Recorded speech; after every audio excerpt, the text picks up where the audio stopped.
Good afternoon, or depending on where you are joining us from, good morning and welcome to today's program, USPTO Hour, New Patent Examiner Hiring and Training Efforts. This is part one of a two-part series. My name is Sean Hunter, and I am the Director of the Office of Patent Stakeholder Experience here at the United States Patent and Trademark Office. The USPTO recently unveiled 7 patents business unit priorities, which are represented by the acronym INVENTS. Each priority represents the agency's commitment to strengthen the U.S. patent system, enable innovators to secure patent protection for their inventions, and provide durable patent rights that make the United States intellectual property system the best in the world. With that, it is my pleasure to introduce Patricia Bianco, Acting Assistant Commissioner for Patents, and Keisha Bryant, Director, Technology Center 3700. Patricia or Trisha Bianco currently serves as an Acting Commissioner for Patents. In this role, Ms. Bianco works with and has oversight over the Patents Business Division of the Office of International Patent Cooperation, or OIPC, and provides oversight of patent examining functions in Technology Centers 2600 and 3700. OIPC works with other international patent offices across the globe on work-sharing efforts to improve the international filing and prosecution systems. Further, they lead efforts to assist U.S. inventors and businesses in protecting their patent rights worldwide. TC 2600 is responsible for examining patent applications in the communications technology, and TC 3700 is responsible for examining patent applications in the mechanical engineering, manufacturing, and medical devices technologies. Ms. Bianco joined the USPTO in 1998 as a patent examiner after receiving a Bachelor of Science degree in biochemistry at Virginia Tech. She examined applications in the medical device technology and was a supervisory patent examiner in Technology Center 3700. Ms. Bianco has served as a management quality assurance specialist, a resource SPE in the Rocky Mountain Regional Office in Denver, Colorado, acting director of the Office of Patent Quality Assurance, or OPQA, and as a senior advisor to the Deputy Commissioner for Patents, where she served in an advisory role in a variety of ways. Before this role, Ms. Bianco is a Technology Center Director of TC 2800. TC 2800 is responsible for the examination of technologies in semiconductors, optics, electrical circuits, and systems, and printing, measuring, and testing. Keisha Bryant is a Group Director in Technology Center 3700, providing oversight to mechanical engineering, manufacturing, and medical devices and processes. Mrs. Bryant joined the USPTO in 2001 as a patent examiner and subsequently became a primary examiner in the semiconductor area. She was a trainer in the Office of Patent Training and later became a supervisory patent examiner in TC 2800 in the semiconductor area for 5 years. Mrs. Bryant was a Technology Center Coordinator for the Electrical Systems and Circuitry area in TC 2800 for 5 years and was a senior advisor to the Assistant Deputy Commissioners for Patents. In 2018, she was appointed to the Senior Executive Service in Technology Center 3700. Mrs. Bryant received her degree in physics from Hampton University. Mrs. Bryant is one of the executive leads for patent examiner hiring and recruitment, and she serves on the Quality Goals team, Patent Telework Expansion team, the Site Experience Education Program team, or C, as well as the SPE hiring team. With that, it is my pleasure to welcome both Trisha and Keisha and turn it over to you guys. Okay, thank you very much, Sean. My name is Trisha Bianco, and Keisha and I are here to do part one of a patent examiner hiring and training efforts portion. And I'm going to start with giving you an overview of what the patent examiner job is. So as I mentioned, today is patent examining, hiring, and training. And if you are interested in becoming a patent examiner after this hour, please join us next week, August 27th, for part two, where our Office of Human Resources will discuss how to start a career at the USPTO and the application process as well. So the United States Patent and Trademark Office, or USPTO as we like to call it, has its foundation in Article 1, Section 8, Clause 8 of the Constitution to promote the progress of science and arts. The USPTO is a bureau in the Department of Commerce and is often known as America's Innovation Agency, since the core mission is to grant U.S. patents and register trademarks to help protect and sustain the U.S. intellectual property community. We also serve an important role to support inventors, entrepreneurs, and businesses, and drive innovation and economic growth. Each year, over 500,000 U.S. patent applications are filed at the USPTO. As a result, we have a large backlog of patent applications waiting for a review. So to help alleviate that backlog, the USPTO was granted an exemption from the federal hiring freeze, and we are looking to onboard at least 1,100 new examiners by the end of this year, December 31st. These positions are all on campus here at the Alexandria headquarters. We are offering these positions in grades 7 through 11, and we are looking for people to work in all of our disciplines or our technology areas. The disciplines are there on the chart. However, I will note we have recently closed the biology announcement. However, we may reopen later in the year. So what is a patent? A patent is a property right granted by the United States to an inventor to allow them to have protection of their new ideas or products. However, it is also to exclude others from making, using, or offering for sale the invention in the United States or importing an invention into the United States. This is a limited time protection. For most patents, it's 20 years from the date the application was filed. And however you look at it, we are hoping that people will then learn from these disclosures, and their time is in exchange for public disclosure and education of their invention. After a patent is granted, however, applicant is the only one who can enforce their patent. The USPTO does not play a role in that. So there are 3 types of patents: utility, design, and plant. I will note that this hiring portion is only for utility patents. However, we wanted everyone to be aware of the differences. Utility patents are granted to anyone who invents or discovers a new or useful process or any improvements thereof.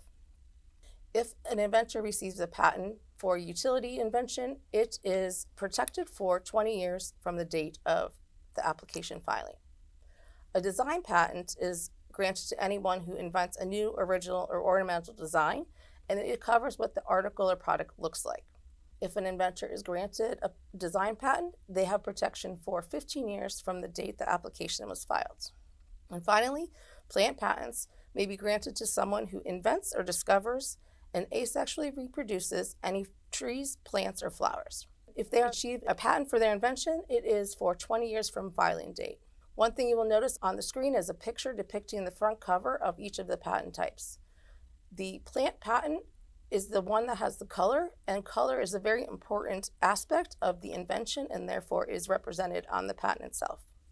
With respect to the role of an examiner, we are federal civil employees who serve as an advocate for the public interest with respect to intellectual property. Our examiners review applications to determine whether or not a patent should be granted for an invention that has been filed with us. Our examiners have 2 ways of communicating with our applicants: in writing with what we call an office action, and also during in-person or on the phone with applicants in interview practice. We are often asked what skills are important for a patent examiner to be successful. The number of topics on the screen there are not an exhaustive list. However, some of them are the most important. When an examiner is reviewing a case, their technical knowledge from their STEM field education and any experience gives them the understanding to be able to understand the invention disclosed, do research to compare the invention to that of other inventions, which we call prior art, that are already known. Once they do a review of the prior art, an examiner has to be able to analyze what they have found and make a decision fairly quickly to determine whether or not the invention is patentable. With respect to all of these steps, time management is a very key skill that is helpful. We also are looking for people who have excellent communication skills and a willingness to learn. So with that information, a little bit more detail of what an examiner does. An examiner will receive a patent application. They read the disclosure, which is what applicant has sent us to define their invention. They take a look at what is disclosed and they find the boundaries of the claimed invention. And what that means is applicant is defining the scope of what their invention is. After that, I mentioned earlier, the examiner does what we call a prior art search, where they compare existing patents in the related technology to the claimed invention of the patent application they are currently examining. After they've done their analysis, they provide a written response that we call an office action that is sent to applicant to notify them of the decision. Very often, applicant responds to the office action with a counter argument, and the examiner then responds to the reply in full. After that prosecution is complete, the examiner makes a final determination of patentability. And if the examiner determines that the application is allowable, the USPTO will issue applicant a patent for their invention. So a little bit about how the patents business unit is set up. We have what we call a patent examiner core, which is a large division in the business unit. In the examiner core, we have examiners grouped together in what we call an art unit. Art units are made up of examiners that have varying experience levels. They may be a junior or assistant examiner up to a primary examiner. They all are working on very similar technologies, and they are overseen by a manager that we call a supervisory patent examiner, or SPE. When we take a look at the office as a whole, you'll see that there are currently 8 technology centers. A technology center is a grouping of art units in a discipline. So for example, we have technology centers that are in electrical engineering, mechanical engineering, chemistry, etc. They're overseen by what we call a TC director, and they help manage the day-to-day operations in the business unit. Okay. And now I will turn it over to Keisha, who will talk about training. All right. Thank you, Tricia. So the question that we get a lot of times is, how are we supposed to know what we're supposed to do? Do I have to know any information before I get there? And one thing about becoming a patent examiner is you don't really know how to do it until you actually get here. And so we pride ourselves on making sure that new employees are getting trained properly and that we will teach you what you need to know once you onboard here at the PTO. And so our training academy, which we call the PTA, the Patent Training Academy, is an 8-week program that is here on Alexandria's campus. And during that 8-week program, there are 320 hours of that training that you will get, where about 40 of those hours are for onboarding and orientation. And then you have a little bit over 280 hours of actual formal training, where we actually teach you about practicing prosecutions, about how to actually examine, doing independent and group work discussions. And so then throughout all of that training, there will at least be 120 courses or lectures that you will receive from a trainer that will actually teach you the examining tools, how to use any of our software, any of our searching capabilities, how to actively write office actions and communicate with attorneys, and all of our patentable statutes that we have. Now, in the training academy, you will have small groups with people within the same technology or relatively close with the same technologies that you have, and we call those labs. And then the class as a whole is everyone that was onboarded with you at that time, where you will also be assigned with an experienced trainer that will help do the individual lectures with you or the individual training and examples that you will have to do as you're learning different courses and training throughout that session. After your 8 weeks in the Patent Training Academy, you will then transition over to the Technology Center. And so as Tricia had talked about before, the Technology Center is where you will go over and work in the actual technology, where you will be with other the same disciplines that you are in, along with people who are doing the like-minded cases that you are working on. So you will definitely have hands-on training at that time. You will be assigned to your specific supervisor or SPE, where then you will actually start examining applications with the assistance and guidance of your supervisor or other training resources that we have within the TC. You will have at a minimum of up to 37 additional hours of training that will be specific to your technology center. If there are certain technical trainings that need to be done based on what you will be examining, as well as any searching things that you may have to do, or just learning the different technologies and resources that you have within the TC, and to also help you learn and build with other new examiners that may be in the art unit with you, as well as seasoned employees, as well as primary examiners that are there to assist you throughout your time here at the PTO.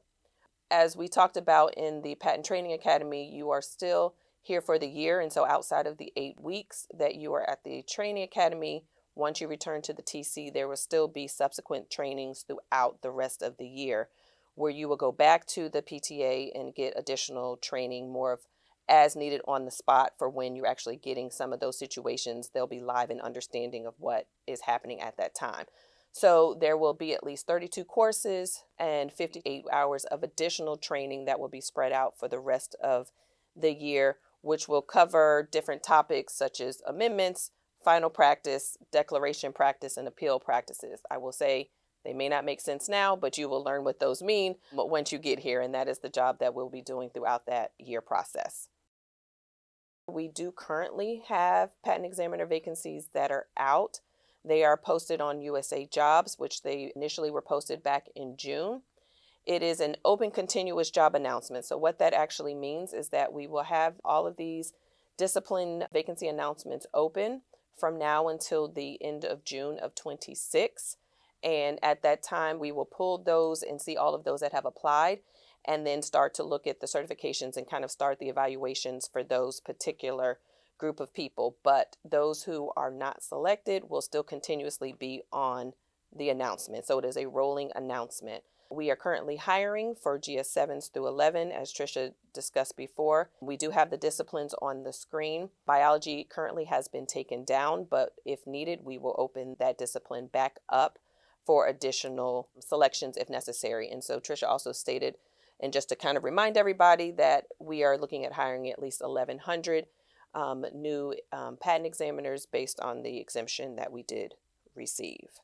So we do have the opportunity to do recruitment bonus.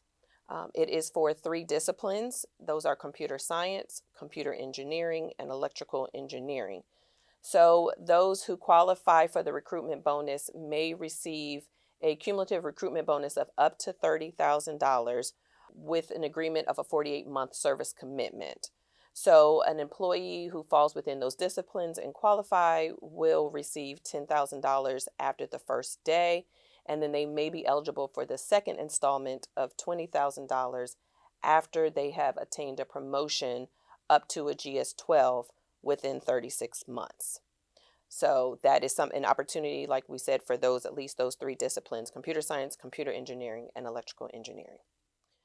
We do have a part 2 to this, which will be moderated by OHR, which is focusing on starting a career at the PTO, which will be next week on the 27th from 12 to 1. They will be focusing on the hiring process, how to do the application with USA Jobs, different information like that. What are the things that we're looking for when you're trying to apply for a job here, and how we are recruiting good talent to come here to the PTO. So we highly advise you all to attend that session to get a little bit more in-depth information of the application process and what happens before, during, and after you apply to this job.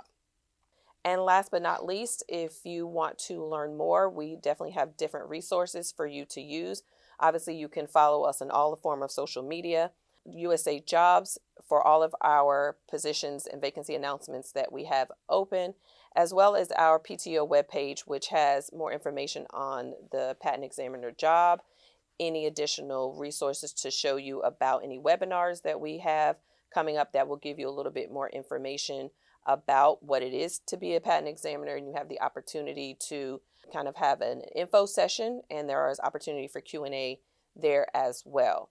And so if you do have any additional questions about the job, please make sure that you're emailing recruitment@uspto.gov. And we hope to see you all apply soon. So I will turn it over to Sean for any additional questions. All right. I want to say first, thank you to both Tricia and Keisha for taking time out of their busy schedules to be with us today.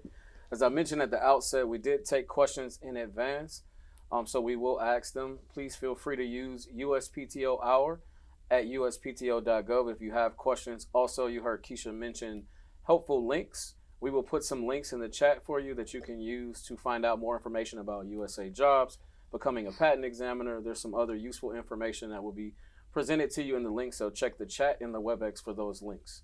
With that, I'll get started on the questions that we've received in advance, as well as the ones that are coming in currently. I have a question here regarding cutoff dates. I noticed that in the announcement there are cutoff dates listed. Can you speak to what those are representative of? So it has the cutoff dates. I tried to explain it a little bit in the slide deck, but the cutoff dates are at that point where the cutoff date is. We are taking all of the applicants that have applied at that time, and those are the applicants that we are evaluating at that time. So if you have multiple cutoffs, it is just basically taking a slice and cutting from that date and doing the evaluations for anyone that applied at that time. So like I said, if you have multiple cutoffs, then you are still eligible. Even if you're not selected from one cutoff, you are still, if you're eligible and you make all the minimum qualifications that are needed, then you are still in the list of those that can be considered moving for the additional cutoff times. So it sounds like what I'm hearing you saying is they don't need to reapply if they You are do in the not pipeline. need to reapply. That Okay. is correct. Thank you so much for that. This one is a little long, but I think it gives context, so I'm going to read it as is. It says, hello, I am currently going into my third year of college, and I am extremely interested in becoming a patent examiner after I graduate. I have looked on the USPTO website and read about student internships. When can I expect to see vacancies for those positions for next summer, and what steps could I take right now to set myself up well for either an internship or a full-time position? I would say that the email address, recruitment@usp.gov, is the best place to ask that question. Office of Human Resources oversees the internship program, so they can answer any of those questions. But generally, early spring, even late winter, you might see some of those pop up on our website. But again, recruitment@uspto.gov will be able to give you a more solid answer. Yeah. Okay. And I would also just add to that, you can also go into USA Jobs as well for that, to kind of get a little bit more information for some of the interns and externship programs. Okay. And so if you go onto the website, it still gives information of some of the past intern and externship programs that we have. And so if we are able to open them, you're at least able to see what those programs are. Okay. And so that is still pending of when or if we are able to start those programs up again. Okay. Thank you so much for that. Mhm. Thank you both. Let's see. Can you speak to why the biology position was closed, and do you expect that it might be reopened? So we're not necessarily sure. And so obviously any disciplines that we do have open, and with the 1,100 hires that we are selected to hire, we do have areas that we are kind of focused on based on the backlog that we need. And so this is not just for biology, but it's for any discipline. As we start to gear in to make offers and make selections for people, some of those areas may not be in need as much as others. And so biology currently at that time has kind of gotten to that point. And Okay. so we wanted to close that announcement to see where we are, to make sure any of those backlog areas, the areas that we need people for, are filled. And if it needs to reopen to select more candidates, then we will open that back up. Okay. So is it fair to say for all of these disciplines there are ongoing assessments for needs? Yes. And okay, perfect. Thank you both for that. Let's see. Are there career advancement opportunities at all for patent examiners? Yes, there are a number of different paths that you can take after a number of years as a patent examiner. Most of the opportunities require you to become what is called a primary examiner. After getting to primary, that means you're able to sign off on your own work and the work of others. Some options that you have are to be a supervisory patent examiner that we mentioned oversees a group of examiners in a technology center. We also have quality assurance specialists who do review for all of the patent core. And we also have technology center quality assurance specialists who work in the TC with the examiners, the SPs, and the directors to train and oversee quality areas. There are also other parts of the USPTO that are not within patents that have opportunities at times. Those would be if you have background to fit them, such as IT, finance, law. If you have a law degree, you have some other options: the solicitor's office, the patent trial and appeal board, and often in trademarks trial and appeal board. So there's the various paths you can take. And other than that, you can explore options on a detail, which is to try out some of those jobs before you can take it, before you accept it as a permanent position. And that is a good way to learn more about our business unit. Okay. Thank you both for that. Let's see. Is it possible some will start working before October 2025? And I'm assuming this means, is it possible some new examiners will start working before October 2025? Yes, we actually have a class that is starting on Monday. So we do have a couple people, couple classes that will be starting. So we right now we will have 3 classes that will be starting between now and the end of September. And then we do have potential opportunities past October. But we are obviously our goal is to get our 1100 by the end of December. So we plan on having additional classes between now and that time. Okay. Thank you for that. Let's see. After you have been fully trained, are you allowed to telework any? Well, that's above our pay grade. That is an ongoing question that leadership is still considering. So at this time, the answer is everyone will be working on campus who are new hires starting next Monday. All right. Thank you for that. Let me see. Is there a program? Let me see. I'm sorry. This one is worded kind of strangely, so let me just grab a different question and come back to this one. Can I work at a different USPTO office other than Alexandria? I think this is a reference to the regional offices. Right. So unfortunately, right now, no. All positions will be here on Alexandria's campus, even though we do have the other regional offices. No new employees are starting there. It is solely here at the Alexandria campus. Okay. Thank you for that. What kind of amenities, if any, are available on campus here in Alexandria? I'm assuming is what they mean.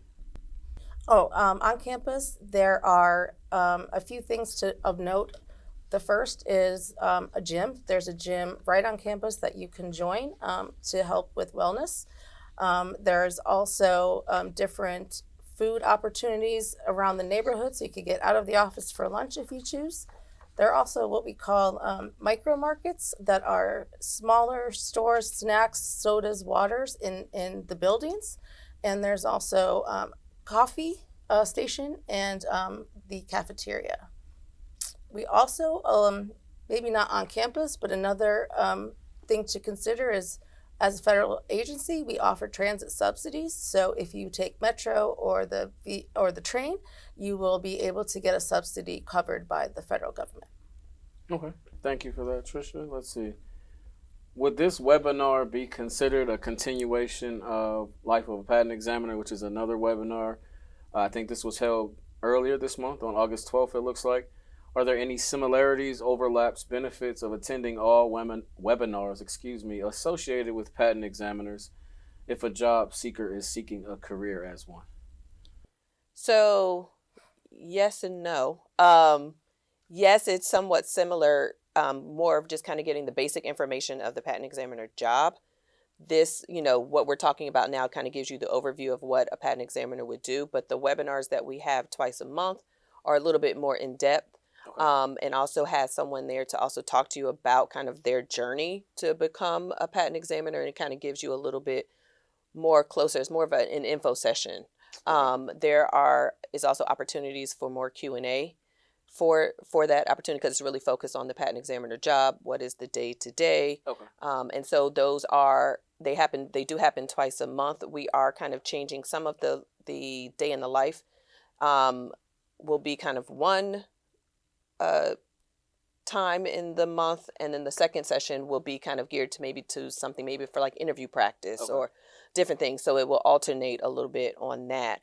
But I think it's important to try to attend, because sometimes questions are different each time. Mm-hmm. So you may get a little bit more information each time. Okay. So some of the beginning information is the same, but some of the Q&A can kind of get a little bit more expansive depending on what is happening. But the information, the beginning part is the same. It's just a little bit more in depth than what we currently are talking about now. Makes sense.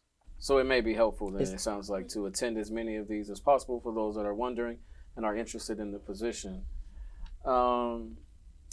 Specific to examination, is it possible for a future webinar, could there be an incorporated section where attendees actually have an opportunity to see the systems or applications that are used during examination? Is that an option at all? You want me to take it? I'll take this one. So unfortunately, we are not able to share with the public application applications. That is proprietary information for our inventors. So that is not possible.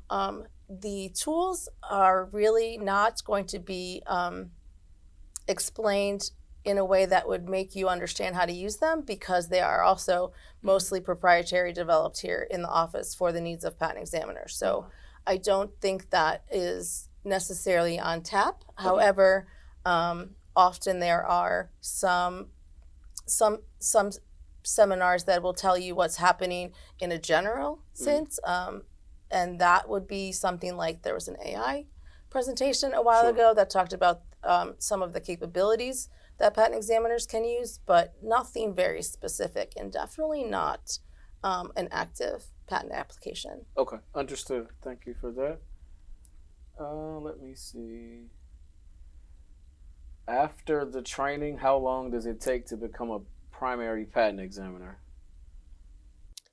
That can vary depending on the GS level that you started on, but we would say one thing about this job is that you do have the opportunity for growth potential to move from one grade to the next, where you could potentially go from a GS7 to a GS9 non-competitive, as long as you are meeting the requirements that you need in regards to our production, as well as the quality and the time management of the work that you're doing. And so if you were to go from a 7 to a 13, that could be done potentially in 5 years.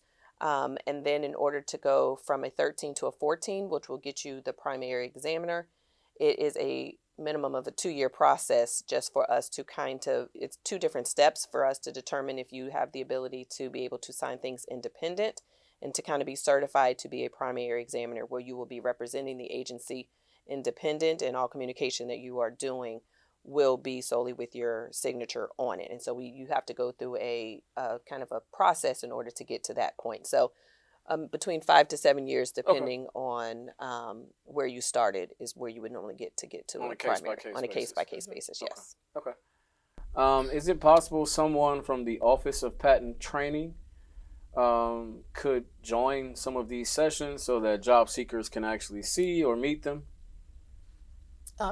We could pass that on. There's also an opportunity for people who receive job offers to meet with some of the human resource staff. They call it Accepted Day. And during that program, you'll also hear from some supervisory patent examiners, as well as other people in leadership. But we can pass on the PTA. Okay. Let's see. Are there any difference in the job duties of the currently announced patent examiner positions and the prior, I guess, historically available? It's worded kind of strangely, but are there any differences in the jobs per se? No, I think overall the main job of the examiner position is to do just that, is to examine patent applications. It's just to make sure that we are working on our backlog, that we are making sure that we are reviewing applications to get good quality work out from here to the applicant. And so the overall job is still going to be the evaluation and the searching of patents, and hopefully the grant and the issuance of patents. So overall the job is basically the same. Okay. Will the USPTO be hiring for design patent examiners again? I think the answer is yes. It's just TBD on when. Okay. All right, so those interested in design, stay tuned. Will the USPTO assist with relocation, for example, maybe provide a list of best places to reside with respect to commuting, safety, and the like? Perhaps, I guess, paying for relocation may be a part of this question as well. We do not have the ability to pay relocation expenses. If you are able to qualify for the recruitment bonus, that may help you, but there is no specific money for relocation. Okay. I would still also kind of reach out to some of the links that we had on Learn Now. It may get you to OHR in our Office of Administrative Services. Mm-hmm. Yes.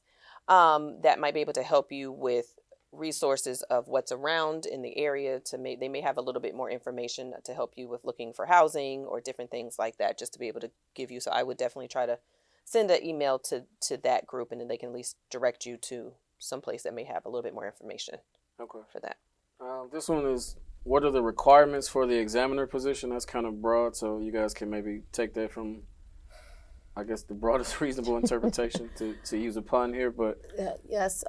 So, just broadly speaking, there are different requirements based on education. So, we mentioned that we're looking for engineers and other STEM backgrounds. So, you have to have a certain amount of education and/or work experience in those disciplines or those technologies to meet some of the criteria. First off, actually, first off, you have to be a U.S. citizen. So, we do often find people who would like to join us that are still in the process of becoming a citizen. So that is something that is a requirement, and the others are very very distinct based on grade level, and that is something that is in the job announcement a little bit more, okay, and can be different for each technology. okay, all right, thank you. Let's see. How long would an examiner have to be at the Alexandria campus before they potentially could transfer to a different local office? So I'm assuming they mean to a regional office.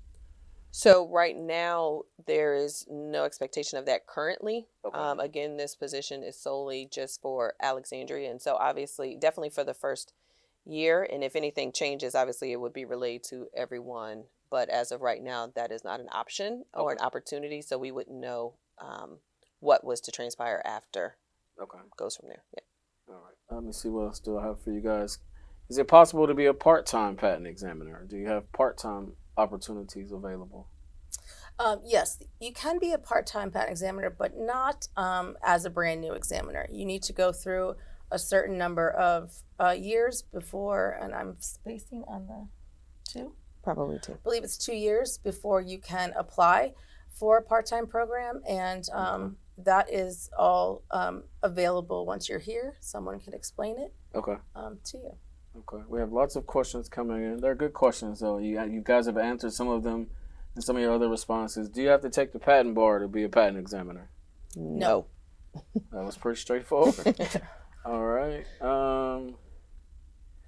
Can you start as an entry-level patent examiner as a GS11? Do certifications from MIT on innovation and entrepreneurship, or management certifications from Cornell, or public policy certifications from Harvard, are those relevant? I would appreciate any guidance you can share.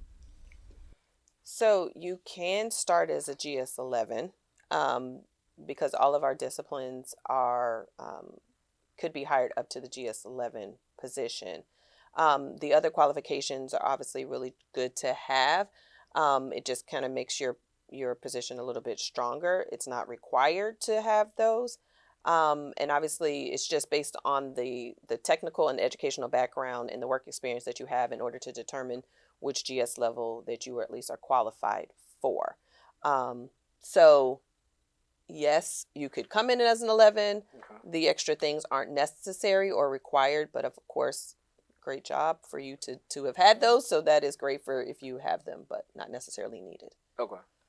Let me see here. Is there any travel associated with the patent examiner position? No, generally there's not any travel that's a requirement. There are sometimes opportunities for examiners to go on what we call a C trip. That is where the examiners in a small group with the manager go to some of the companies that are innovating in their technology areas as a learning experience. Other than that, travel is not required for examination. Okay, thank you for that. Is there a regional office in Chicago, and what is the address of the Virginia office? Kind of an interesting question, but you guys feel free. Not for Chicago. Okay. No. Our regional offices are Dallas, Denver, San Jose, Detroit. And then we have the Atlanta office, but it's not up, and so it is basically from Alexandria here. And our office is 500 Delaney? I believe so. 500 Delaney, Alexandria, Okay. Virginia. I want to say, if you guys are curious, I think you can go to uspto.gov and poke around. I think you may find the exact address, but I do think the Delaney address sounds right to me. Let me see. There's lots of questions in here. This is back to the patent bar. So, do examiners have the opportunity to take the patent bar for transitioning into a patent agent at the agency or beyond? Is this common practice for patent examiners? I don't know if it's necessarily common. It is not required to take the the patent bar. It is not required to do that. Okay. We do have people that go on and go to law school while they are here, and depending on budget, we do have law school reimbursements and other technical abilities to further your education, but that is budget dependent. Okay. And so after you have been here for a certain amount of years, and if you leave, you can get an agent number, but that is after a certain amount of years. But the agency itself is not paying for the bar exam. Okay. And again, I will say I do get this question a lot. It is not required Okay. to have a law degree or to pass the bar in order to be a patent examiner. Okay. Perfect. Thank you for that. So there's a few folks who have asked that said they received a notice of referral for different disciplines that are announced for different GS levels. This one happens to say 9 or 11. Can you speak about what is the next stage of the process and what the timeline is like? So when you're referred, that means you are being further considered for selection for a patent examiner job. The 2 grade levels, that just means that you'll be considered under both the GS9 and the GS11, and depending on your experience and your resume, and your qualifications, we will determine the best fit for that. Okay. For that person. And then after that, the timeline you asked, Mm-hmm. I don't have the timeline off exactly, but it's about a month for review of applications, and then maybe another few weeks before anyone would hear of a decision. Okay. That's helpful. So for those of you who are asking, there's quite a few of you. Stay tuned, it sounds like. You'll probably hear something soon. Let's see. This one is a compliment and then a question, so we'll go with the compliment first. The experience of the USPTO presentations and insights that you guys are sharing are helpful. Can you speak to some of the management and how they are able to provide mentoring from the start of sort of the process of an examiner? So I think your management is definitely a huge part of this. Obviously, when we talked about before of when you're onboarding, you have your mentors or your trainers within the academy, which is your first kind of C at management, just to kind of help you do that initial training for you to learn what you need to learn. And then once you transition over to the TC, that is the supervisor that you will have. And so our job is when you are selected and onboarded here is to make sure that your job is successful and that we are here to support you in everything that you need. So that is the mentor and the resource that you have, as well as some of the senior examiners that may be in there. And so management is there to kind of help train you. Okay. One thing about this job that all of us up here can kind of attest to is that all of us have been where you are, meaning every position that we've had, we've all been a patent examiner. And so we understand what it means to examine and what it means to be a new examiner and just the process that it takes to get there. And so we take all that knowledge that we have and we want to make sure that you all as new examiners learn it. And so we are here, your management team is here to make sure that you get the support that you need, the resources you need, and the assistance that you need in order to be successful. Okay. Thank you for that. This one I think you spoke to already, Keisha, but someone asked, I think they may just have heard it but not heard all of the dates. Okay. Can you speak to when are the next 3 academies scheduled to start? It says Keisha mentioned there are 3 scheduled to start soon, but didn't catch the dates. So we have a class that is starting on the 25th of August, which is this Monday. Our next class is September the 8th, and then the following one is September the 22nd. Okay. So that are the classes from now until the end of the fiscal year, Okay. and then we will reallocate for the next. Okay. Thank you for that. And the fiscal year starts on October 1st. For those of Yes. you who may not be as familiar with our calendar here, let me see. There's lots to look through here. Can you speak again to what is the recruitment bonus and how does one obtain it? The recruitment bonus is for computer science, computer engineering, and electrical engineering. So if you are applying for those disciplines and get accepted in that discipline, then you are eligible for a $30,000 recruitment bonus with a commitment of 48 months. So when you onboard on the first day, then you will receive and be eligible for the $10,000 from that first day. And then the rest of the $20,000 would be available after you have promoted up to a GS-12, depending on where you have started, Okay. within 36 months. And so it is, in order to get the rest of the $30,000, which is the $20,000, it would be promoted up until a GS-12 within 36 months. Okay. And part two of that is, are there bonuses for all disciplines or just the ones that you mentioned? Just the three that I mentioned, which is computer science, computer engineering, and electrical engineers. Okay. Thank you for that. Let me see here. How long is the probationary period for new examiners? 1 year. We have a 1 year probationary period for all new patent examiners. Okay. Perfect. Do I have to sell stock in my company if my company files patents? It seems very specific, but I'll let you guys tackle that. I'll start. So every person in the patent business unit who is working with the patent applications has to file a financial disclosure statement. On that financial disclosure statement, it'll be reviewed, and you and your supervisor can discuss when you onboard what stocks you're concerned about. If it is going to be something that is in your area of examination, there's a process for how you would divest. And our Office of Human Resources will pass that information on to you actually in orientation now. And the ethics department can help answer any other questions. Yeah, and there currently, if you go to the vacancy announcements that are out now, within the description of the job, it does have more information about those that may have stock issues or concerns, and they have where you can reach out to kind of get a little bit more clarification. So that way you would know before applying or just in the process if you do have to divest or do anything moving forward from there. So in addition to Trisha's response, also go back and take a look at the vacancy announcement for those of you that may be concerned about potential conflicts of interest. What is the general workload for the different grade levels? I'm assuming there are different expectations for a GS7 versus a GS11.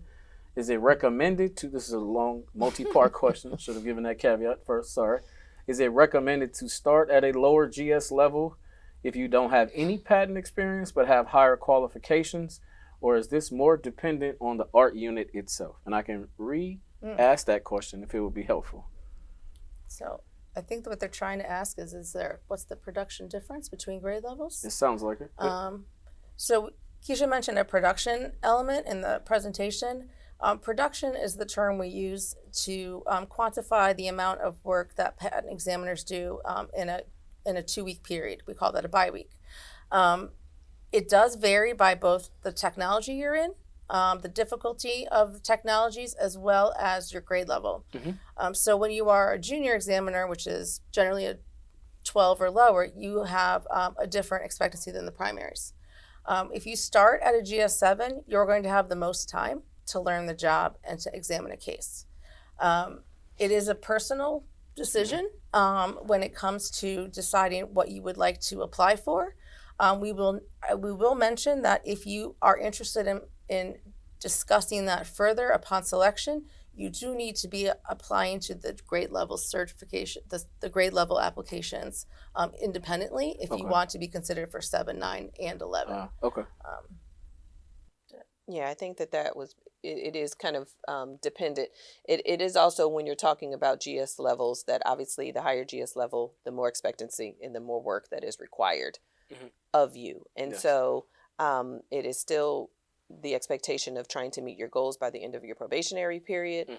And so you will have higher expectations at that point. So like Trisha said, it just kind of depends on, to give yourself a little bit more time, you can kind of go down to the lower GS levels and progress up. We do have the opportunity for accelerated promotions that someone could get with as early as within 6 months of when they have started, that you could promote up, you know, from a 7 to a 9 within 6 months if you are meeting all the goals and expectations that you need. So there is still a way to progress and promote further Okay. without starting at a higher GS level. Okay. So is it fair to say those that are interested in exploring the different levels, they need to apply to each of those? Absolutely. Yes. Okay. Okay. Thank you. How long does the training last in your specific art unit, not just the general Patent Academy training? Well, each technology center develops their own technology center training program, and so it'll be throughout your first year. Everyone is a little different, so we don't have explicit numbers. However, one thing I will note is you don't stop learning at Right. the end of your first year. You continue to get training on different things if there's change in law, if we have new tools, if there's any kind of change in our practice and procedure. Mm-hmm. We are always making sure that everyone knows that immediately. Mm-hmm. We also have technical training throughout the years, Okay. throughout the year for different technology centers. So you're not stopping your learning experience at the end of the first year. And technology centers have the ability to plan for what they would like to do when, especially in areas that have emerging technologies. Mm-hmm. They may do a bit more training than others at times, and it's just a very much a technology-driven Okay. schedule, I would say. Okay. Speaking of emerging technologies, I saw one in here about AI. Can you guys speak at all about impacts of AI on the patent examiner position, if any, at this point? Oh, AI tools? Yes. Oh. The office is always exploring how AI could assist in making the examination job more efficient and assisting the patent examiners. We have what is called similarity search right now, which is part of the patent search suite. That is an AI-based tool that is assisting examiners in their prior art searches. And there are a number of other things that are under consideration but not public that we are still working on and hoping to be able to add to the patent examining process to make it more efficient and add assistance for our patent examiners. Okay. Thank you for that, Tricia. Also, I'm pretty sure if you go to uspto.gov and do a search for artificial intelligence, you will find a lot of dedicated information, probably more than you want to read through. So take a look at our website as well. We had a few questions about those coming from another agency. So if someone is coming from another agency, are they allowed to keep their current GS level, or what does that involve? So that's definitely going to be a good question to ask for next week when with HR, but that is not guaranteed to be able to keep your GS level. Again, the vacancy announcements are only for 7, 9, and 11s, and so that is all that we are accepting positions for. And so that those are kind of the more in-depth questions that you would have to ask if you're trying to get more specific of people's qualifications and different things like that.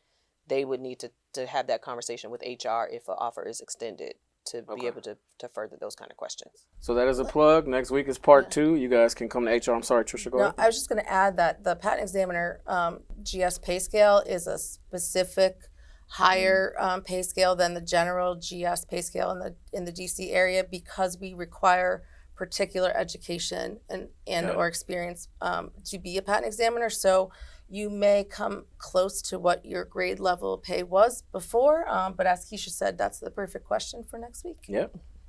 Let me see. For newly hired patent examiners, is there a possibility to change your technology down the road? If so, what is the procedure to do so? That is possible to do that. Normally, an examiner would kind of stay in the discipline that in the technology that they were in. A lot of them stay in there for their duration here at the office. Again, technologies do evolve, so you may start in a technology and it may morph into something that people no longer do anymore, and so that could change. If someone was interested in potentially changing technologies, we do have a transfer process that one could look into to potentially change technologies if they feel it's necessary. Okay. I see we're cutting close on time here. I got a couple other quick questions. Some are follow-ups to responses that you guys have already provided. Excuse me. In terms of GS7 and 9, are employees allowed to work overtime to catch up on progress? GS5s and 7s cannot work overtime. Okay. They cannot work voluntary overtime. Let me just say they cannot work voluntary overtime. But you do have the ability to work overtime and or comp time, but it is dependent on if you are meeting the goals and the expectations I see. that you need. So it's not a guarantee. Okay. We want to make sure that you understand the job and know what you're doing before trying to go and do overtime or comp time. And so that would have to be something you communicate with your supervisor Okay. to determine how many hours that could be. But the goal of the job is to be able to do the job in the time allotted. Mm. So you really want to make sure it's about time management, that you're able to do what you need to do in the time in order to meet your goals. But there is opportunities for overtime and comp time as For you can- GS9 for stuff. yeah, For well, nine. they can. The other ones can do it. You just can't work voluntary overtime as a GS5 or I see. 7, and so Okay. you do have the ability to work overtime. It will just still be dependent on the how you're progressing within the first year and what is available. And so that's a conversation you would have with your supervisor Okay. once you've gotten here and started to at least learn how the examining job works. Okay. Thank you for that clarification. As a follow-up question, an accelerated promotion was just mentioned for GS7 and 9. Is that available at the GS11 level? It can only go up until the 12th. So you have the One. ability to do one. So as a Accelerate. GS11, they could get one accelerated Correct. promotion. Yes. Okay. That helps. What should someone bring to the first day of onboarding? This might be our last question because I think we're down to literally the last minute here. Well, first and foremost, make sure you have submitted all your paperwork that HR has required you to submit. And if you haven't, I would bring that with you completed. That's helpful.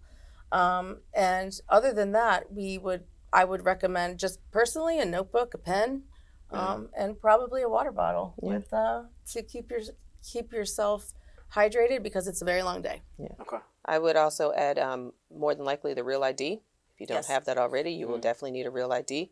Okay. And I would say the energy, the excitement for joining and for ready for the new experience that you have coming up. There's a lot of people that are excited to have you here.